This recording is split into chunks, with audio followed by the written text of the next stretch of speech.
Hello everyone, আসসালামু আলাইকুম। আশা করি সবাই ভালো আছেন। আমি আপনাদের তো আলহামদুলিল্লাহ অনেক ভালো আছি। সো আজকে আমি আপনাদেরকে একটা ব্যাপার নিয়ে আলোচনা করব। আমি কিছুদিন ধরে আসলে একটা হতাশার মধ্যে আছি আমার বাইকটা নিয়ে, কারণ আমার বাইকে কিছুদিন আগে একটা অ্যাক্সিডেন্ট হয়ে গিয়েছিল। বাট আল্লাহর রহমতে আমার কিছু হয়নি, বাট আমার বাইকটা অনেক বড় একটা ক্ষতি হয়ে গিয়েছিল। বাট আমি তারপরে এটা রিপেয়ার করেছি। রিপেয়ার করার পরেও আমি কোনো ফলাফল পাচ্ছি না।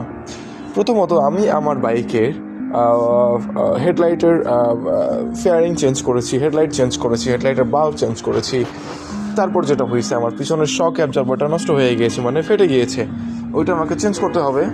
কিন্তু আমি যেটা ফিল করি এখন, আমার সামনের দিকে সাসপেনশনটা হয়তো বা ঠিকঠাক মতো খেলতেছে না, যার কারণে আমি আমার হ্যান্ডেল বারে কিছুটা ভাইব্রেট ফলো করতেছি বা ভাইব্রেট খেয়াল করতেছি।